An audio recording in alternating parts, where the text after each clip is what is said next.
Ito na nga ba yung binabalak daw ng San Miguel Beer at pagsasamahin dito sa Beermen si CJ Perez at si Calvin Abueva. Ayon dun sa mga lumalabas na reports, mukhang kasado na yung trade Calvin Abueva for Jeron Teng at mukhang gusto ng San Miguel Beer talaga na kunin itong si Abueva at sabi nga nila dito siya ibalik sa SMC para magamit na ng San Miguel. So ipagsasama si Abueva at itong si CJ Perez para maging malakas na tandem sa forward at guard position nitong Beermen. Marami nagsasabi na halos parehas ng laro itong si CJ Perez at si Calvin Abueva at mukhang yan talaga ang binabalak ngayon nitong SMB.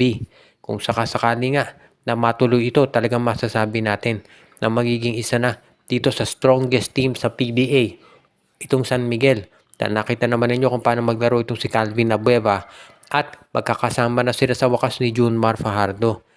Ngayon, kung si Joronto ay magiging kapalit, sa tingin ko, aaprubahan yan kaagad nung PBA Trade Committee. Kaya nga ngayon, itong San Miguel, mukhang inaabangan na raw talaga yung pag-resume ng PBA at dyan nila gagawin yung trade kung saan mapupunta na itong si Calvin Abueva dito sa San Miguel.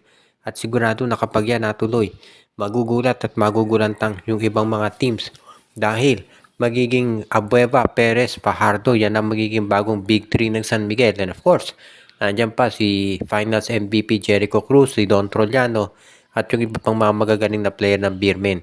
Kaya ito talaga inaabangan ng marami yung gagawing pagbabago ditong San Miguel Beer. At ito raw, sabi nga nila kahit na matanda na yun si Abueva, kayang-kaya pa niya maglaro dito sa PBA. At sigurado na magiging isa yan doon sa mga teams ngayon na magkakaroon ng magandang tsansa na manalo dito sa Philippine Cup. Dahil syempre, San Miguel defending champion. Kaya gagawin nila ang lahat para ito'y matupad at gusto talaga nila na sila ay makaisa na at makalamang dito sa ibang mga teams ngayon sa PBA.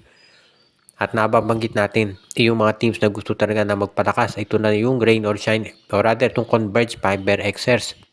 At ito raw Converge Fiber Xers ngayon, mukhang ang balita, gusto na raw makuha nila talaga itong si Christian David mula dito sa Blackwater, o kaya naman, susubukan nila itong si Leonard Santillan mula dito sa Rain or Shine Erasto Painters. Naghahanap pa raw ng mga big men na pwedeng magamit itong si Coach Delta Pineda.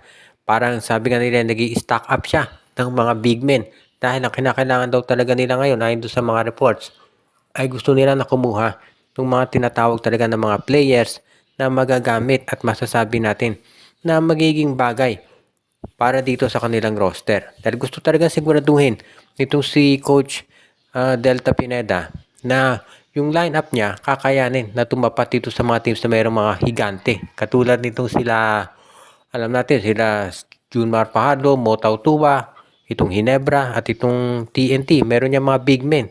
At yan ang gustong tapatan nitong si Coach Delta Pineda.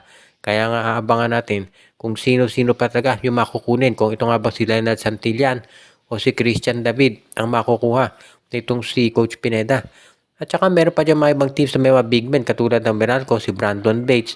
At of course, itong Phoenix, si Will Gosum at si Kai Balungay. So maraming pagpipilian itong si Coach Delta Pineda kung sakali na talagang seryoso siya na magdagdag pa ng mga big men dito sa kanyang lineup. At kung ikaw naman itong si Coach Delta Pineda, talaga sisiguraduhin mo na magkakaroon ka ng mga players na magbibigay ng lakas sa iyo para sabihin na natin magkaroon talaga ng mas magandang resulta itong mga darating na laban. Kaya nga si Coach Pineda gagawin ng lahat para makuha yung mga players talaga na kanyang nanaisin para makatulong pagdating dito sa pag-acquire ng mga kampyonato.